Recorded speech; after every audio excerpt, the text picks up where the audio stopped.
Hello and a warm welcome to everyone joining us today. I'm your host Dalvinder Kaur from lovely Professional University. We are excited to have you with us and look forward to an engaging and insightful session. So sit back, relax, and let's dive into today's topic: breaking barriers, strengthening access to justice through ADR mechanism. Before we proceed further, allow me to introduce the experts of the day. Dr. Niru Mittal, Associate Professor and HOD, School of Law, Lovely Professional University. With 14 plus years of industry and academic experience, she specializes in constitutional and criminal law. She is dedicated to advancing legal education through research and leadership. So now I would like to introduce Dr. Ankit Paul Kaur, also in this webinar. She is Assistant Professor, Coordinator, ADR Society, School of Law, Lovely Professional University. She is actively engaged in teaching, research, and academic development with expertise in international legal frameworks and more. So now I would like to introduce the admission nominee also in this webinar, Mr. Pankaj Vij, Head Department of Tie-ups, Division of Admission, Lovely Professional University. He is having 18 plus years of experience in multiple domains, including teaching, training, and operations. He is taking up the eligibility, scholarship, fee structure, and infrastructure part of the university. Before we proceed further in today's session, I would like to request everyone for any questions. You can write in the chat box or in the Q&A box, and same will be addressed from my side in the end of this webinar. Now I'm going to hand over this session to our experts, Dr. Neeru Mittal and Dr. Ankit Paul Kaur, and it would be an absolute delight to listen from them. Over to you both. Thank you very much, ma'am, for insightful introduction, and welcome to all the participants. Special welcome to the resource person for today, Dr. Ankit Palwar. So today we are going to have an insightful session on a new burning issue, that is breaking barriers, that is strengthening access to justice through ADR mechanism. What is ADR? How it is important in our today's era? How it is alternative dispute resolution system? Other than what normal courts are following, or the procedural technicalities which we normally used to have when we go with the normal day-to-day court procedure.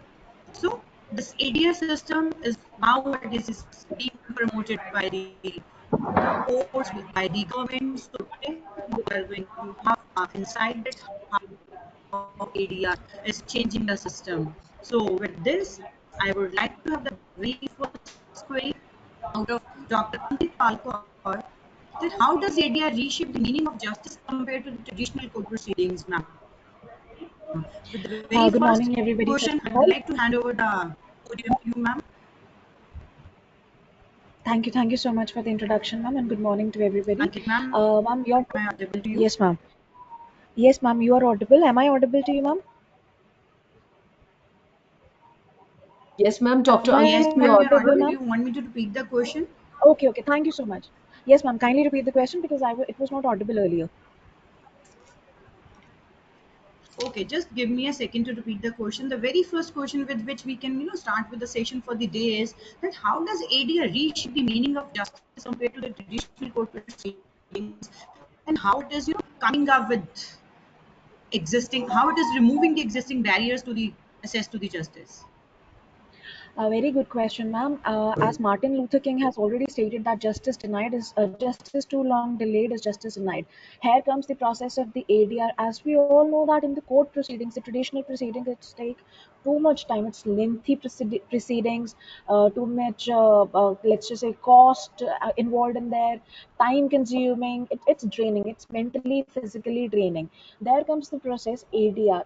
Now, ADR is not a new concept. We have all seen it in our families. We've all seen it in the villages. We've all seen it in the courtroom meetings where ADR actually happens. We are doing it without even knowing that it is an actual legal process authorized by the law that you can pursue it to resolve your dispute resolution. Now, how it is better than the traditional one, ma'am? Basically, what it does, it gives the complete and more access to the justice to everybody that is there who seeks justice from the court of law. Now, as the Constitution has already given us the fundamental right to access of justice, it is a fundamental right to all the citizens. ADR supports that fundamental rights through mediations, negotiations, conciliations, lok adalats, legal aids, and arbitration. Now, like I earlier stated, that we are already doing ADR without even knowing that this is an ADR. Family dispute happens, head of the family sits and they start discussing and start resolving the dispute between the family matters. That is a mediation. Panchayat happens, sarpanch sits, punch sits, two parties come and they want to resolve the matter, they do the discussion, that is a mediation. Now this is part of the ADR. Legal aid, we provide free legal aid services. Law of India has stated provide free legal aid services to those who cannot access the costly justice process. So that is an ADR.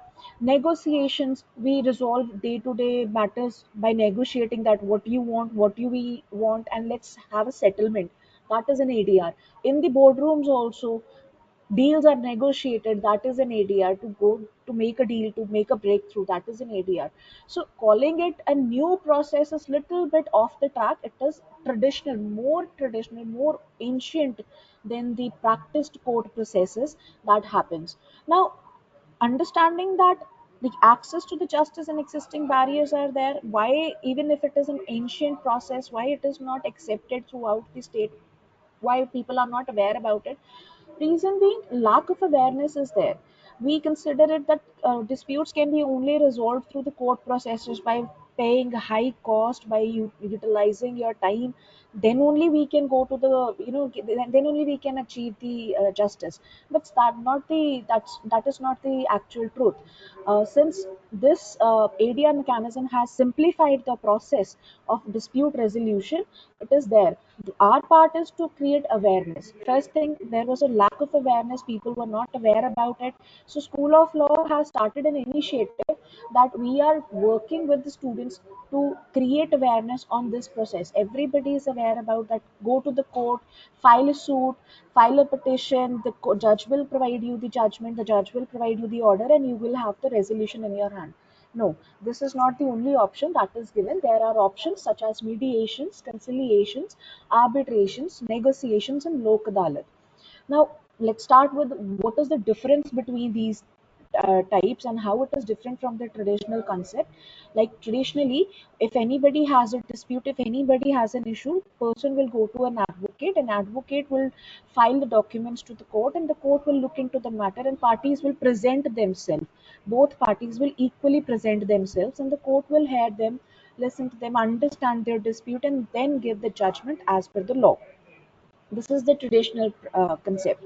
It will involve huge cost, it will involve uh, time, extra time. It can be delayed to multiple years, even 10-20 years it can be delayed, है ना?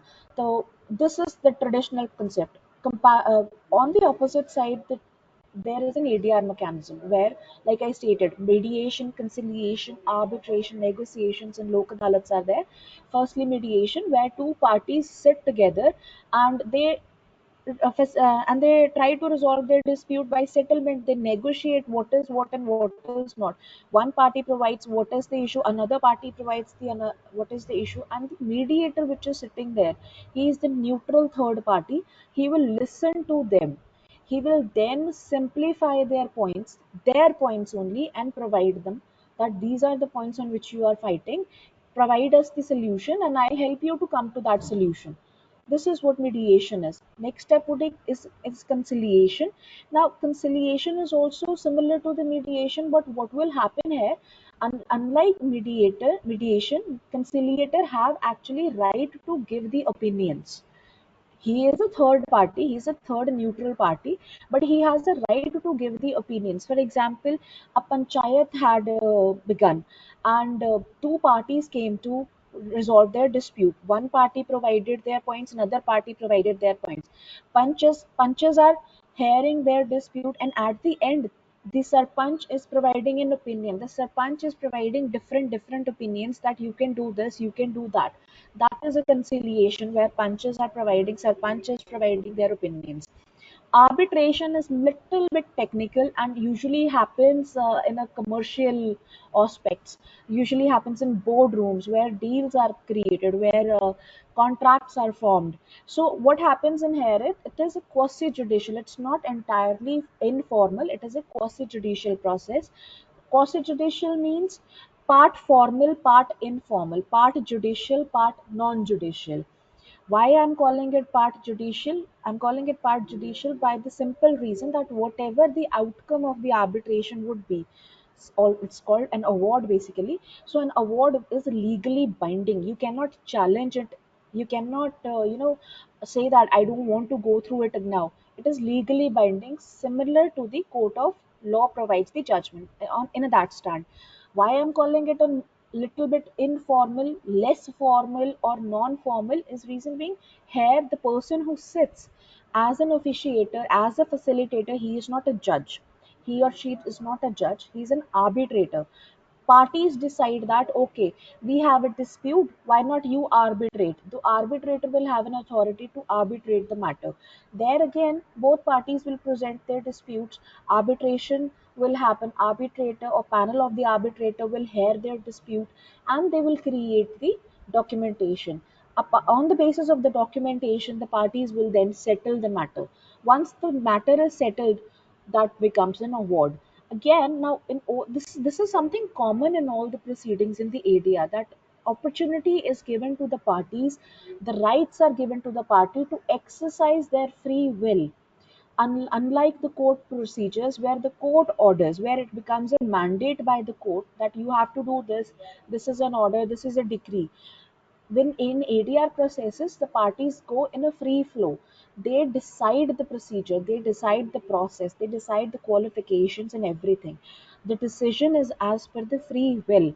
Once they have created the decision, as per that decision, as per that process, whole ADR processes work. Next is negotiation. You and me negotiating on a dispute, on a matter, and we discuss and then reach an agreement. As simple as it could be. Now, this is a form of an ADR. Once the negotiation happens, you want to register that settlement, go to the court, tell the court that this is our settlement, kindly make it an order so that it is enforceable in court of law. Nobody goes back on that order. Next is Lok Adalat. Now, I want to draw your attention on this process. Lok Adalat, majority of the Indian population is actually getting the reliefs of the disputes that they face daily on a daily basis, family disputes, motor vehicle claims, check cases, guardian cases, or any kind of the petty disputes that they face day to day, they get their relief from Lok Adalats. Now, Lok Adalats are organized by at national level, at state level, and at district level. March 8 is the National Lok Adalat Day, where throughout India, Lok Adalats are actually organized by the Court of Law, and the number of cases that gets resolved on that day or any day where Lok Adalat is actually organized is very, very high. Now, it's very, very interesting to see how the Lok Adalat works. Both parties sit in front of the judges. They go the form. They act in an informal way, even though in front of the judges. Judges come very close. Actually, this is the day where judiciary comes very close to the problems of the citizens. It is in the grasp of the common man to meet the judges to discuss the matter very openly without interference of the councils or without the interference of the extra parties or third parties which can influence the decisions or which can influence the matter. So in Lok Adalat, what happens is it's a quick, low cost resolution mechanism where the citizens or where the parties who are in the dispute, they are very close to the judiciary. They talk, they discuss the matter, and then the resolution happens. Whatever resolutions both parties have decided, they tell the court, the Lok Adalat officers, and then on the basis of that resolution, on the basis of that agreement, the resolution is given to the parties. Now, interesting thing again, once the parties have decided that what they want to do, how they want to promote the dispute, how they want to resolve the dispute, the court will act in that manner only, and the court will apply its power and grant you the award. Now you cannot argue that I don't want to do it, I don't want to do it anymore, because it is final and binding upon the parties. Now, next is, after understanding the different parts or different types of the ADR, is there any legal framework to support the ADR? Obviously, our Indian Constitution has granted us rights, fundamental rights, that we have a right to access of justice. Is there a mechanism to support that right also? The first that we have is the first legislation that we have is Arbitration and Conciliation Act 1996, which is a legal frame for arbitration and conciliation. Interestingly, it is divided in three parts. Part 1 provides a domestic arbitration, Part 2 provides us international arbitration, and Part C provides us the conciliation. How the conciliation will happen, how the arbitration will happen, what are the powers, what are the processes, who is the authority, what are the powers of the court here, what are the rights of the parties here. Everything is elaborated in Arbitration and Conciliation Act 1996. Next law that we have is Legal Services Authorities Act 1987, which actually authorizes the state and the high courts to organize lok adalats. It also give powers, rights, and elaborates what the lok adalat can do, what are the rights, what are the procedures, what are the processes for establishment of the lok adalats, especially section 19 to section 22, where the powers and rights of the lok adalat, national as well as permanent lok adalat, as well as district and state lok adalat, as elaborated. Now, the recent law that came into the existence is Mediation Act. Before this, mediation was pursued as a practice, as by the practice established from the courts. But after 2023, or from 2023, we have a Mediation Act which legalizes the sanctity of the mediated settlements. It provides what processes can be resolved through the mediations, who is a mediator, what are the powers of the parties who are going for the mediators, what are the authorities of the court, what is an online mediation, because we are living in a technical era. Technology is advanced now, it is getting more advanced now, so online ADRs can also happen. So Mediation Act 2023 provides that in case you guys are not physically able to present yourself in the mediation, you can join an online, and that is perfectly legal. That is perfectly allowed. Mediation Act provides that. Now this is the legal framework. The court has also worked tremendously to pursue and to promote the ADR processes. Uh, Section 89 CPC, which authorizes the court officiated or law officiated processes of the ADR, where both the parties have originally pursued to the uh, trans, traditional practices of the dispute resolution, but the court feels that the matter could be easily resolved through the ADR. The matter could be resolved quickly through the ADR, and it will be less time consuming and less cost consuming for the parties. So it will refer the parties to the ADR processes, any of the processes that is previously discussed: mediation, conciliation, arbitration, negotiation, or lok adalat. The court will go through Section 89 CPC, and it will direct the parties: go to the ADR, go to the mediation, your matter could be resolved there quickly. Go to the lok adalat, your matter could be resolved through lok adalats quickly. Supporting this whole process, there is one case law, the leading case law, or the uh, landmark judgment is the Afcon Infrastructure and Cherokee construction. Now, this case has elaborated the requirements of the ADR processes, that importance of the ADR processes, that what kind of the matters could be resolved through the ADR, that it should be pursued first by the parties before coming to the court of law. Why not try to settle matter beforehand instead of coming to the court of law? Reason for this process, or reason for this thought process by the judiciary, is that the backlog that is there, the percentage of the backlog that is there in the Indian courts. The lower courts have approximately 87% cases which are in backlog. And if I start putting into the numbers, the case could be old as 30 years, 20 years. Now it takes one generation to resolve a dispute. So why not go to the court? out of the court settlements, or why not go to the ADR processes and then come? If you are not able to negotiate, if you're not able to mediate or conciliate, then come to the court of law, then we'll apply the points, then we'll apply the law on it. So that was established in AFCONs. Now, AFCON has again elaborated that what kind of the matters can be resolved through the ADR. So, family disputes such as divorce cases, maintenance cases, or the effects, or the cases which actually have a huge negative impacts on the children's life, these are actually pursued through the ADRs. The court want the parties to pursue through ADR, keeping in mind that this Sorry for the ADR interruption, process. Dr. Ankit Paul. Yes, Can you ma'am. please change the slides? I am Slides actually are not changing the changing. slides, ma'am. I am changing the slides, ma'am. Slides are not changing, ma'am. Can you please check? I am changing. Should I stop sharing and share again? Yeah, sure. Just a moment. Please. Just a moment, ma'am.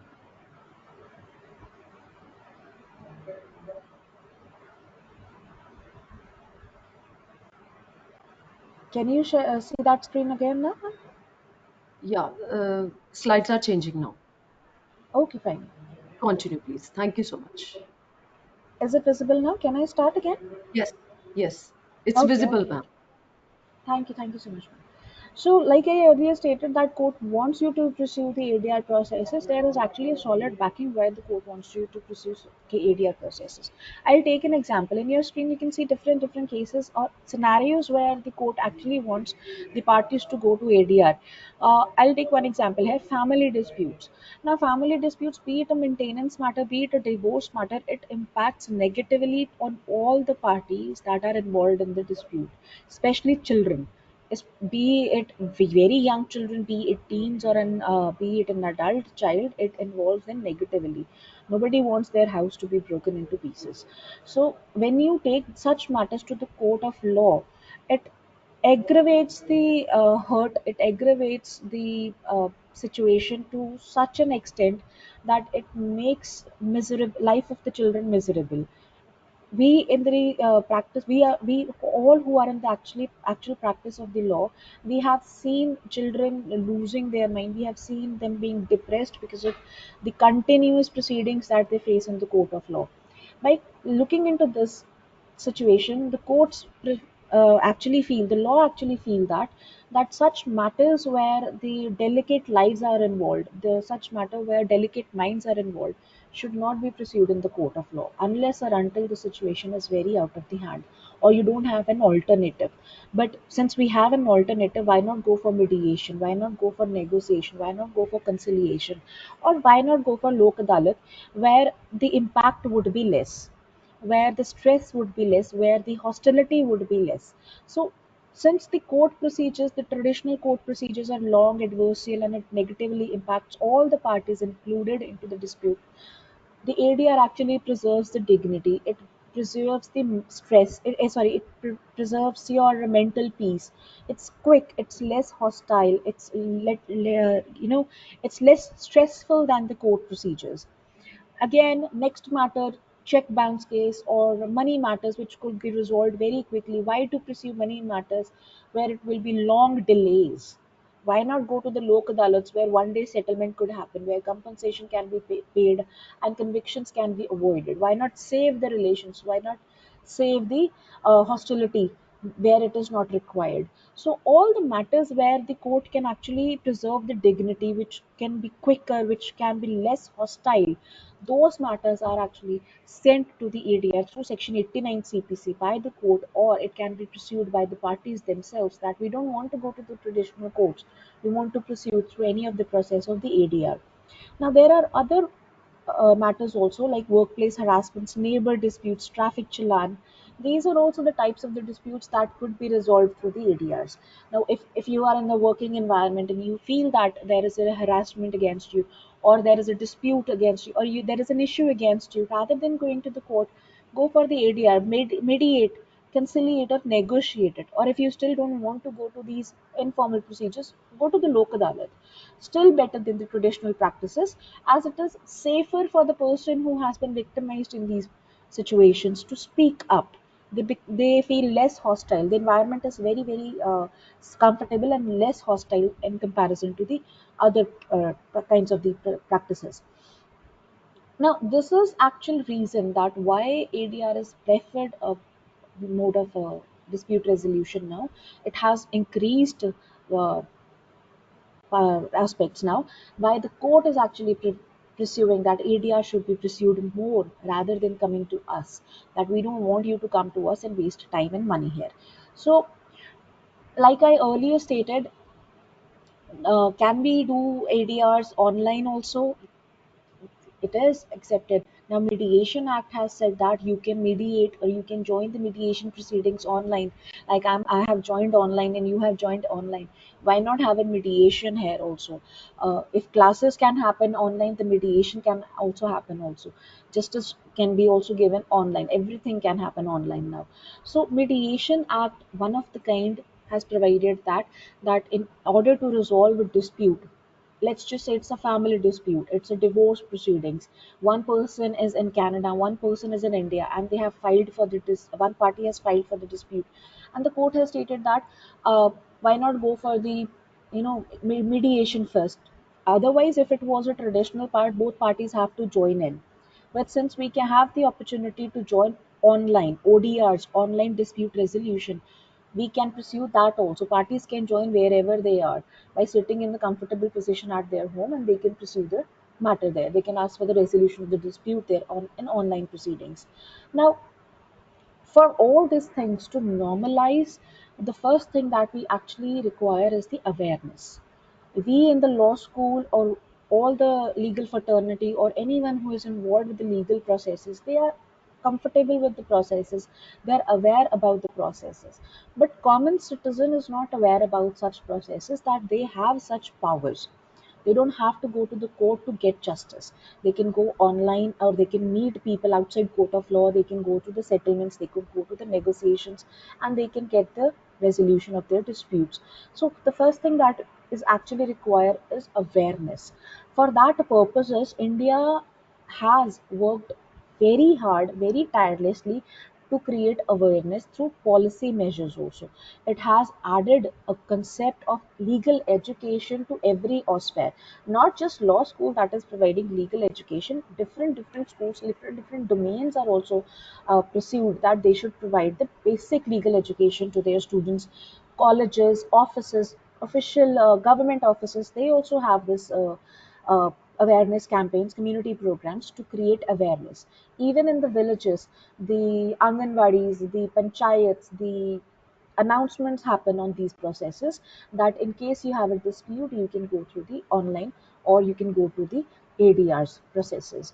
Now, next is that apart from creating awareness, what next step could be taken, or what next step has been made by the government to create an awareness?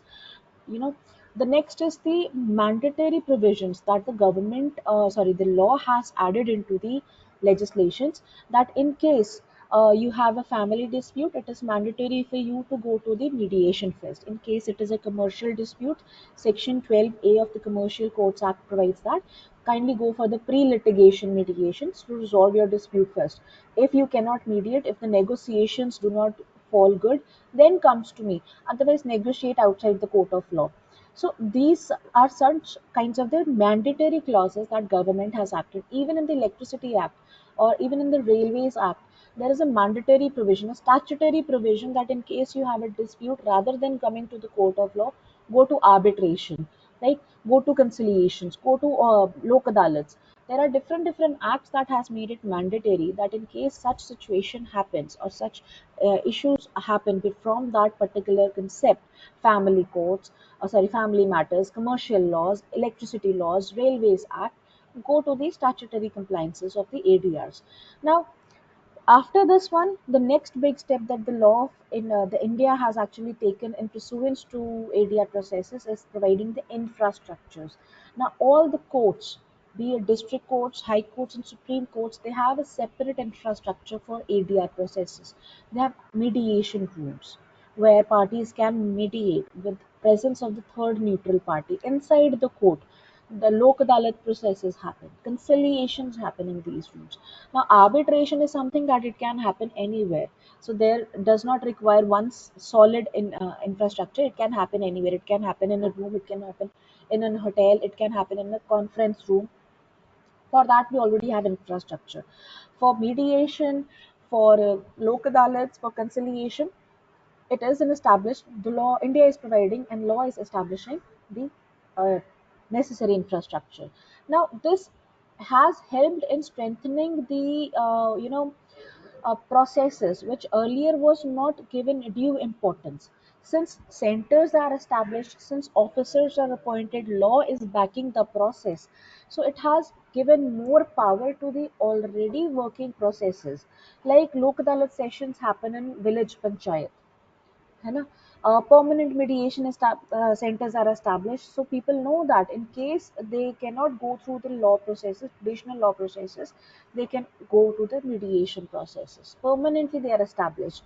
Apart from that, like we earlier had discussed, that online processes, in case you cannot be physically present there, online processes are applicable. Sama, Presolve 360, Jupitize, these are certain softwares also, certain apps also online that India uses to resolve the dispute online matters. Now, one thing we have seen in the traditional court processes that the so-called weaker genders or so-called weaker sections of the society, they are not able to access justice. People who are below the poverty line, marginalized communities, illiterate people, or people who are less literate, people who are not aware about their rights, people in villages who are not well aware about their rights, women especially, how in villages. They are not actually aware about what is their right granted by the Indian Constitution, what is the fundamental rights they have as by the virtue of being an Indian citizen. They are not aware about these things. So ADR has taken one a very big step in pursuance to this particular part, is that awareness on the rights, awareness drives for the marginalized communities, for the people who are less literate, people who are not able to pursue the court proceedings because of the cost, people who do not know their rights, women, children also. It has made them it has made an environment which is comfortable for them to pursue the dispute resolution. Because people who are less literate, people who are marginalized, they have a fear of the courts, they have a fear of law, fear of unknown, we can say that. So ADR has tried to remove, and it has positively actually removed this fear to a greater level in comparison to the traditional court processes. By what?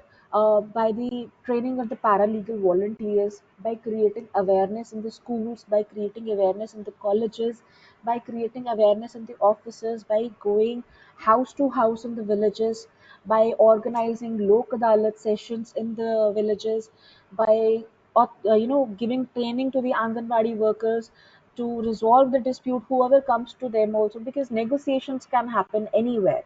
You don't require a official court official to pursue the negotiations. So this has actually helped many people, many marginalized communities, many people who basically have no access, or they do not think that they have access to the court to resolve their disputes peacefully outside the court processes.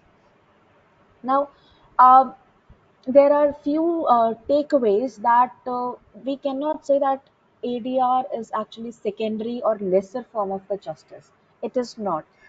Being an ADR coordinator at School of Law, firmly believe that actually ADR is at par with the traditional court processes. No less, no more, but at the par of the traditional court processes.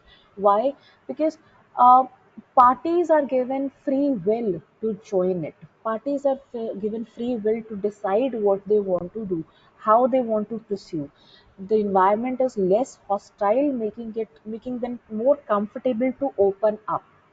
So it is at par. Whatever the traditional court processes lack, ADR covers that processes. It is also supplementary to the court processes because the court wants you to go to the ADR processes first and then come to us. So it's supplementing also, it's complementing the processes also. It's moving parallel to the traditional court processes. Also, it supports or it has in its vision to provide equality to everybody. It's not just the people from the urban area or people who are uh, very much educated that can have access to the rights, or people who are officers, they only have the access to the rights, or people who are in power, only they can go to the courts of law. No, it's not like that.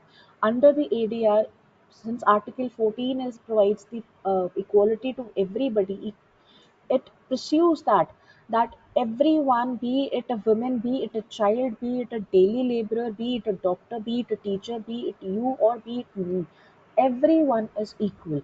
All of us have equal right, equal access to justice. It gives you a dignity to stand to get your rights enforced.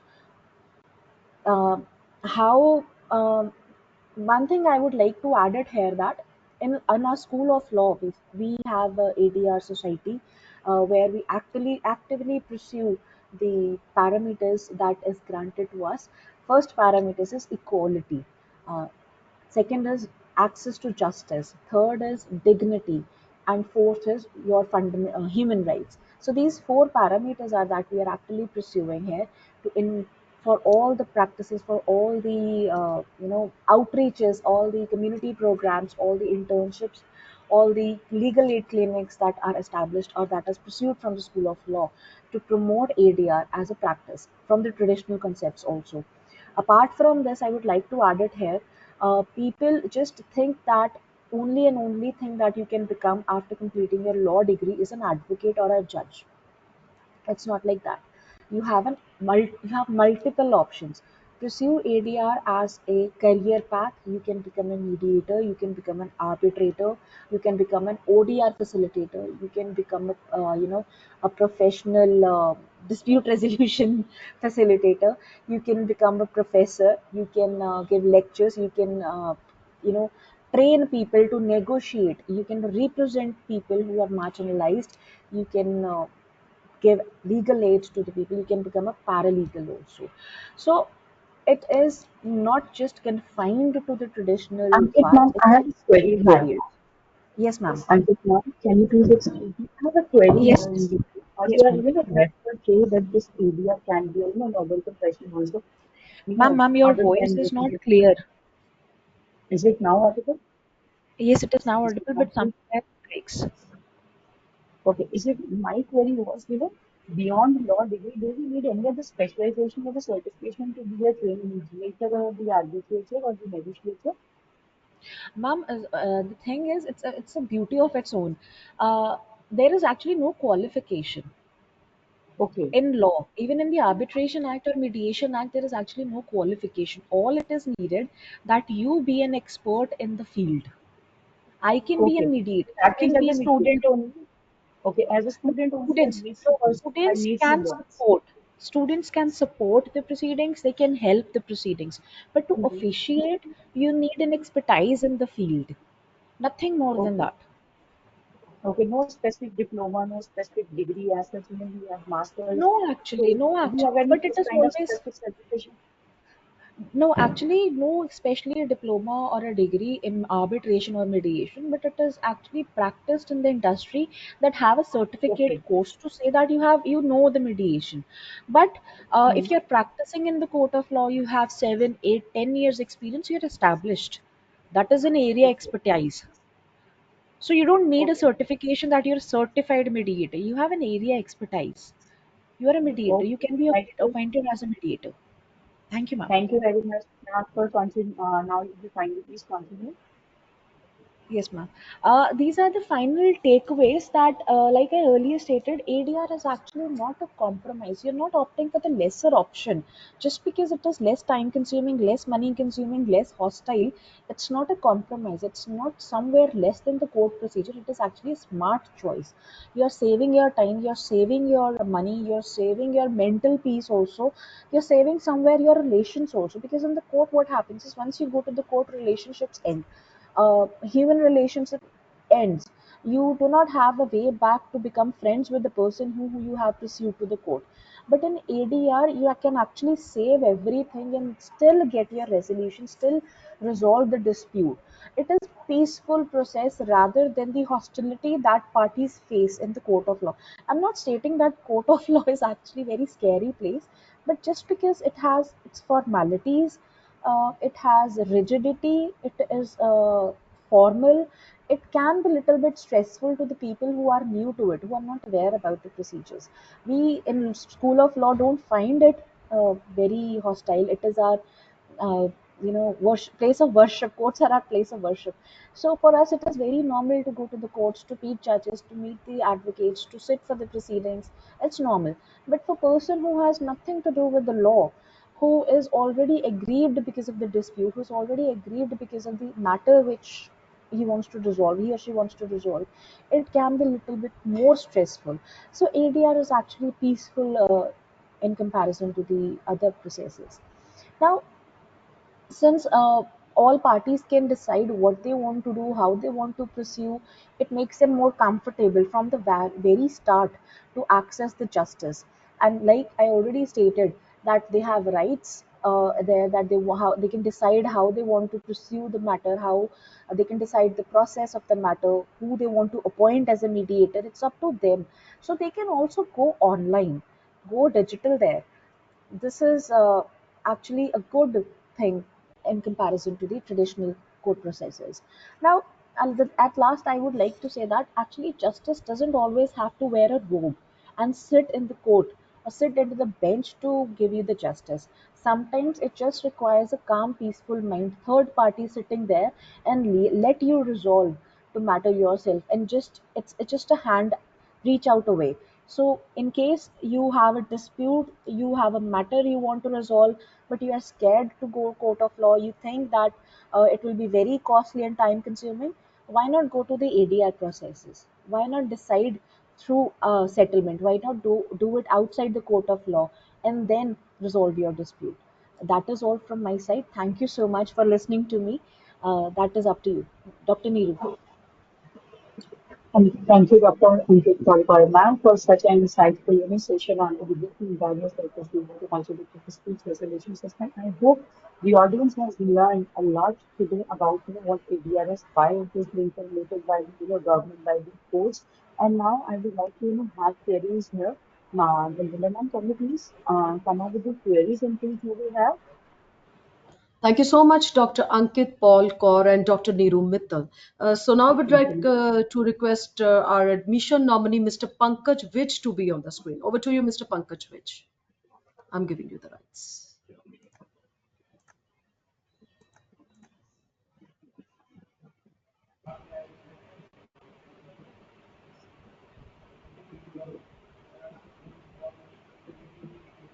I hope I'm audible.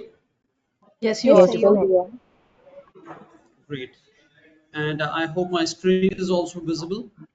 Yeah, screen Yes, Yes, is sir. sir. visible. You can continue, Mr. Pankaj Vij. Right. Great. Thank you very much. And it was a very thought-provoking address and a discussion by Dr. Ankit Paul and Dr. Neeru Mittal. We got some insights into the world of law, though actually that's not my subject.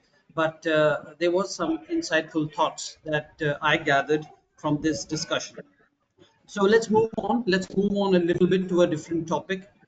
Students must be willing to do various topics, or they might be pursuing a career in various fields, but eventually they need to land up in a college or a university.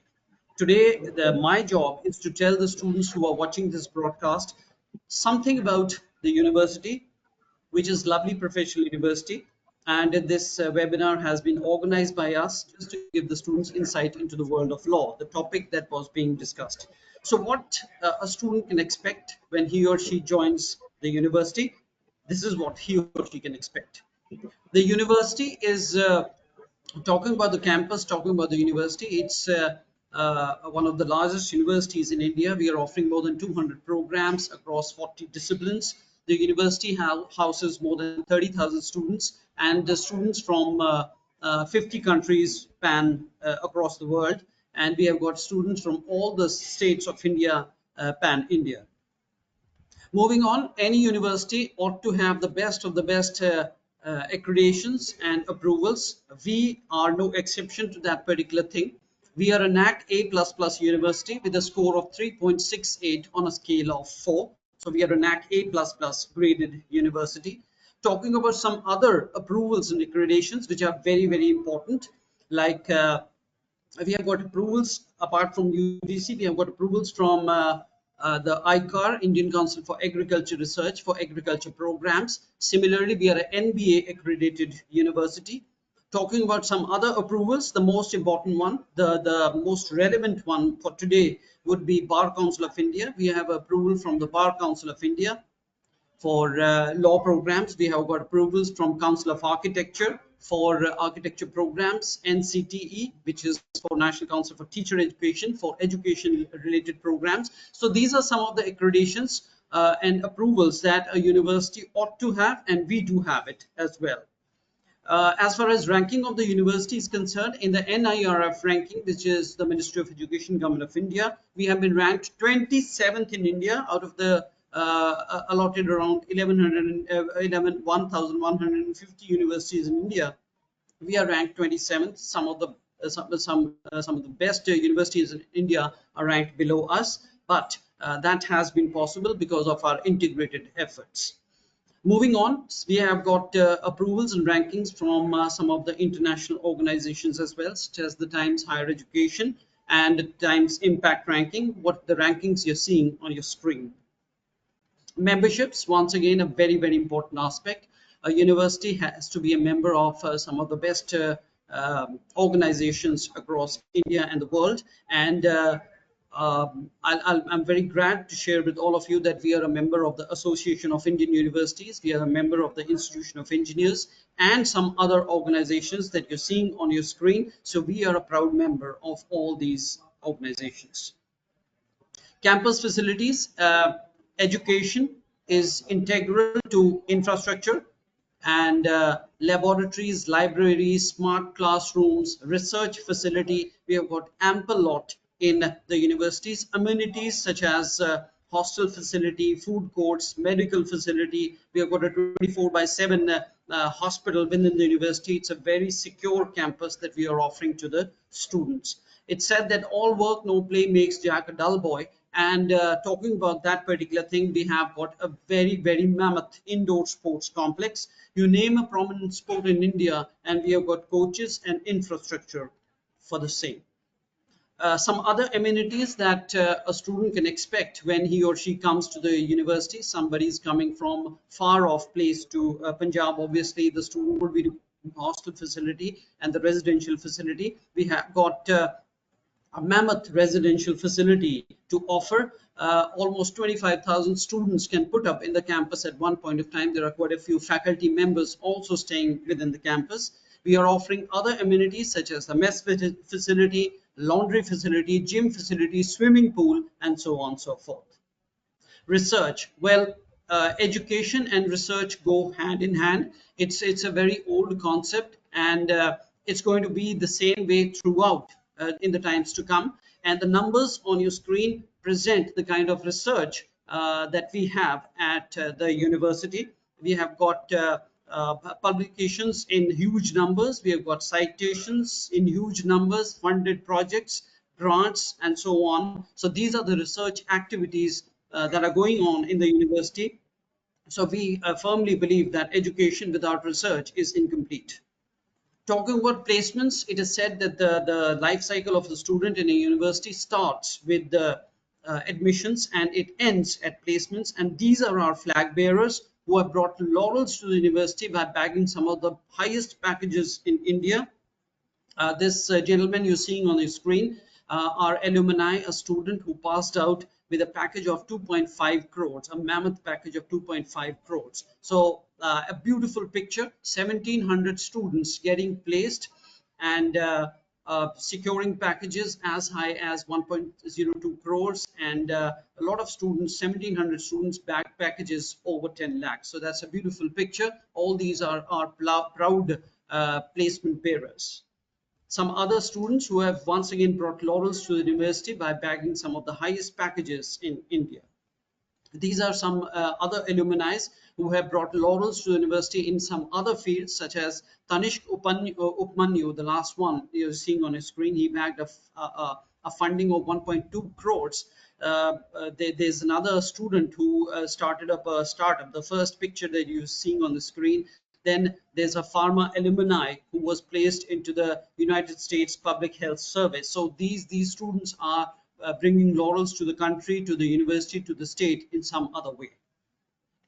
Another aspect of education is extracurricular activities. Extracurricular activities are once again very important, and the students showcase their talent not only in education, research, sports, but they also show their talent in cultural activities with our gala events, such as the annual One India event, which showcases the culture and the traditions, the food of the various states of India, as we have got a great cultural backdrop in India with the rich diversity that we have got, and that is showcased within the campus, since we have got students from all the 28 states of India plus all union territories.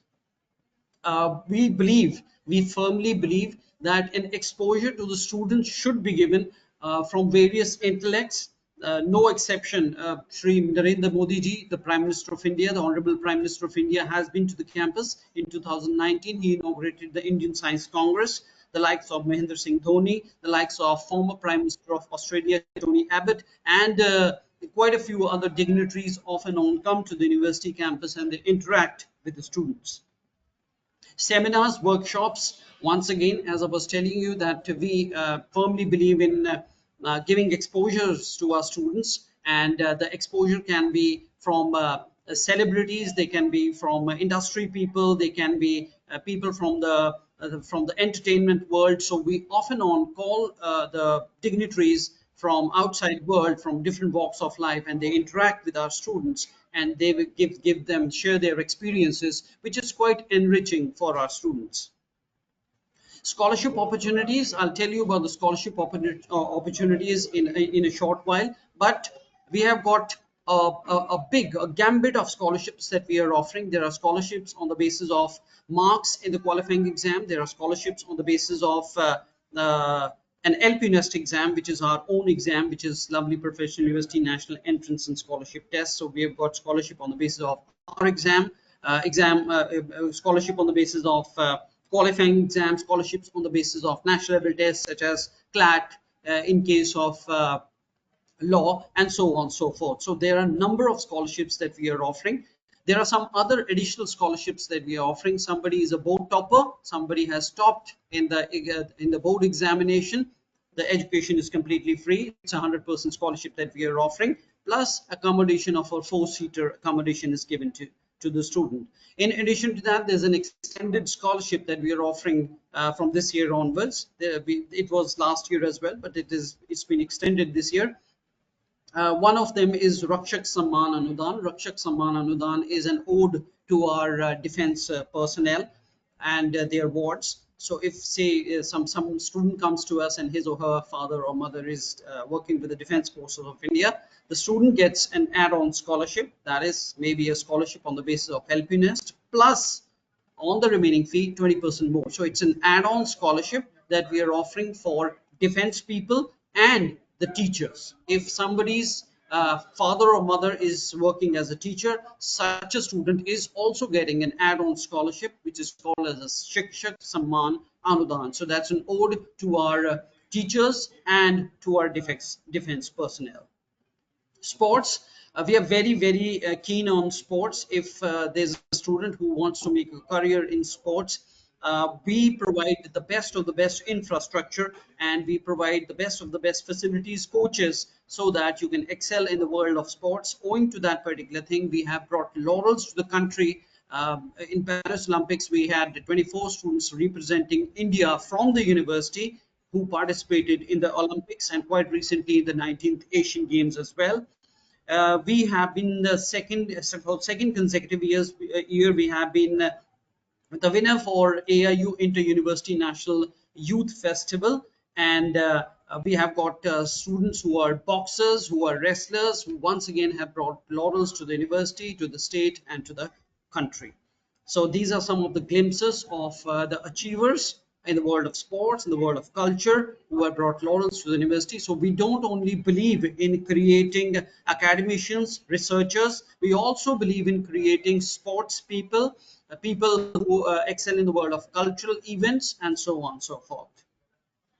I would like to take our students online to the website if they want to find out some programs that they are interested in, and they want to know about the various programs that they might be interested in. Let's say, for example, the discussion for today was law. So if after 12th standard there's a student who wants to pursue a career in law, which is a very exciting career in law, so you want to know about the eligibility, the fee structures, and so on and so forth. So kindly please pay attention to this particular demonstration that I'm going to give, so that you can get to know how to find the eligibility, fee structures, and so on and so forth for a specific program. So I'm at lpu.in, which is the official website of Lovely Professional University. I go to admissions. After admissions, since I want to know about a program after 12th standard, which is an undergrad program, so I go to after 12th, I go to regular programs. I click on regular programs, just scroll down a little bit, and these are the various gambit of programs, disciplines that we are offering. Today, the discussion was law, so I go to law. So after 12th standard, we are offering two programs in law, which is a BA LLB honors and a BBA LLB honors. These are integrated programs, honors programs. So I just want to say something about BA LLB. So I click BA LLB. Once again, scroll down a little bit. I scroll down, and that's the eligibility criteria. So what's the eligibility criteria? The eligibility criteria is pass with the 60% marks in aggregate with 12th with English or equivalent, subject to qualifying R exam, which is LP Nest, or a national level exam such as CLAT or a CUET. So that's the eligibility criteria. So you can get to know, you can read the entire eligibility criteria. I want to know about the fee. So how you get to know about the fee? On the top slider, there's a link which says fee. I click over here, and it takes me to the fee part, and this is the fee structure. The base fee of the program is 1,20,000 per semester, but there are a lot of scholarships on it. Somebody has marks in the range of 80 to 89.99 in 12th standard, or somebody is in the cutoff D of our LP Nest exam. There's a 20% scholarship. Fee goes down to 96,000. Similarly, I've got 90 to 94.99 in my 12th standard, or I'm in the cutoff C of the LP Nest exam. There's a 30% scholarship. Fee goes down to 84,000. Similarly, if I'm LP Nest B category cutoff student, or I have 95 to 97.99 in my 12th standard, I get a 40% scholarship. Fee goes down to 72,000. Similarly, more than 98%, 98 or more than 98% marks, or I am in the cutoff A of the LP Nest exam, there's a 55% scholarship, and the fee goes down to 54,000. And as I told you, if I'm a board topper, then my fee is nil. I study at LPU free of cost, and I get a hostel facility as well. So there's a scholarship probably for everybody, and it's worth mentioning this scholarship, if granted to a student, remains the same way throughout the program. What are the other scholarships that we offer? You go to the scholarship tab, click over here. What are the other scholarships? There are scholarships on the basis of qualifying exam, as I told you, plus 2 marks. LP Nest, national level test. That's how you get scholarship on the basis of LP Nest. You can just click them, get to know about them.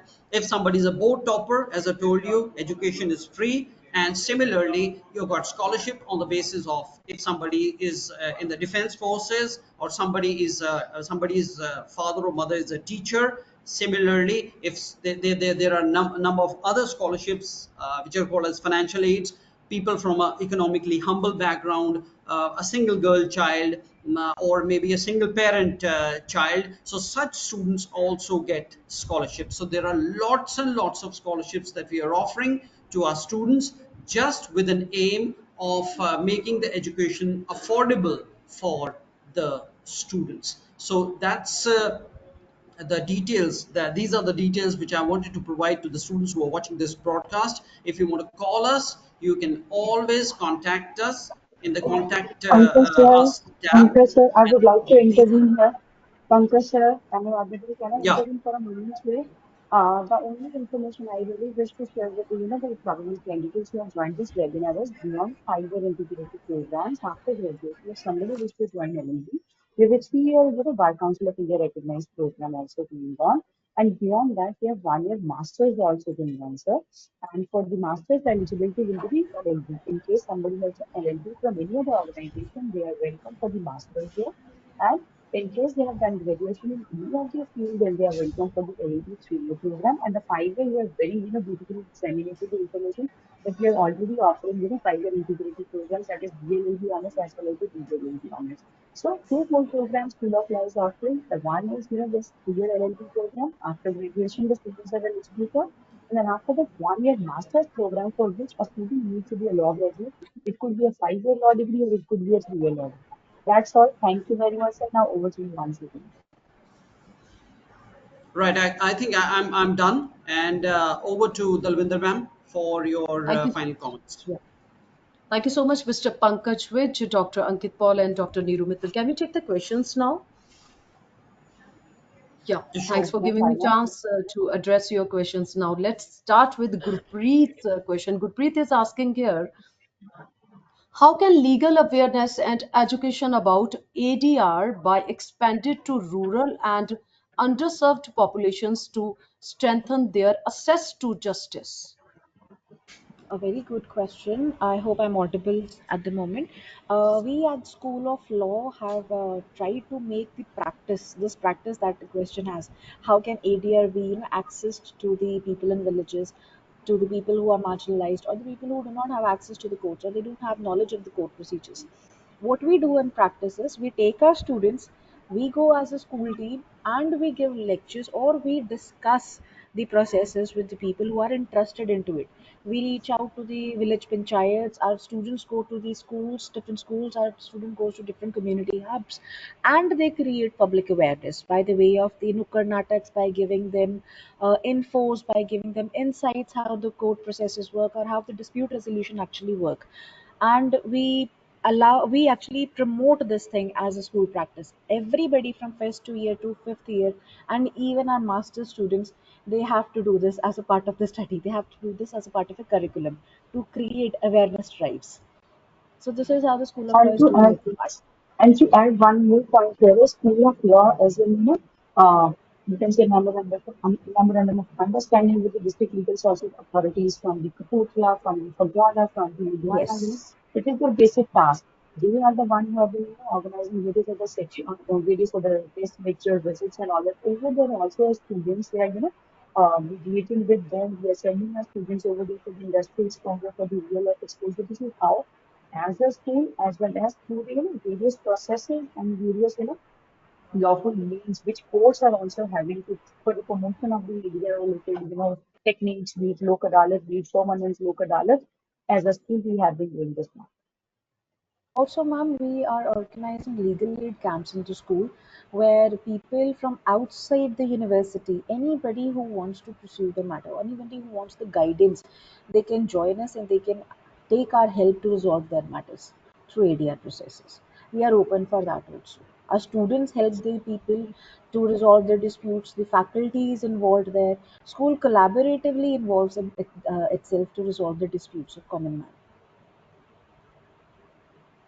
Yeah, thank you so much, Dr. Neeru Mittal. I hope, Great Preet, you got your answer from our today's expert. So, Mr. Pankaj, Dilpreet is with us. Dilpreet is asking, do LPU provide the residential facilities also?